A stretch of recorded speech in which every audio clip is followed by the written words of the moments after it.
जय श्री कृष्ण। श्रीमद् भगवत गीता अध्याय 7 श्लोक 28। येषां त्वन्तगतं पापं जनानां पुण्यकर्मणां ते द्वन्द्वा मोहनिर्मुक्ता भजन्ते मां दृढ़व्रताः।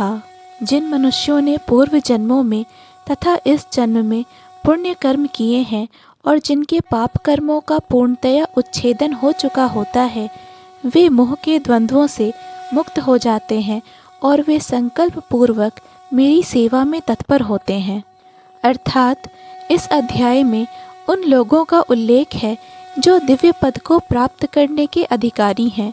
जो पापी, नास्तिक, मूर्ख तथा कपटी हैं, उनके लिए इच्छा तथा घृणा के द्वंद्व को पार कर पाना कठिन है।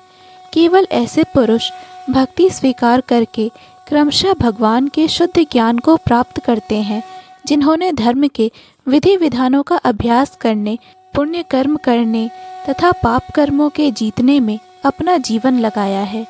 फिर वे क्रमशः भगवान का ध्यान समाधि में करते हैं। आध्यात्मिक पद पर आसीन होने की यही विधि है।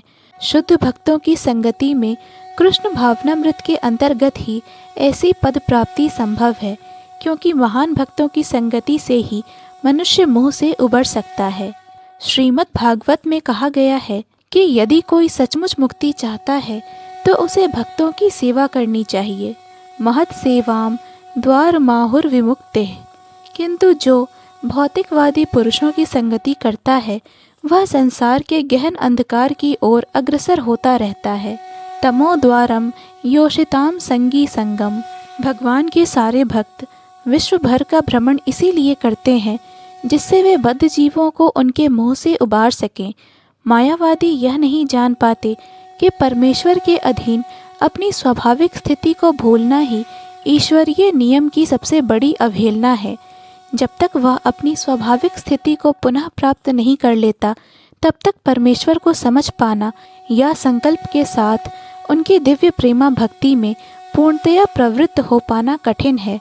जय श्री कृष्ण। पूर्ण भगवत गीता के श्लोकों को सुनने और समझने के लिए कृपया इस चैनल को सब्सक्राइब करें। वीडियो पसंद आया हो तो लाइक और शेयर करें।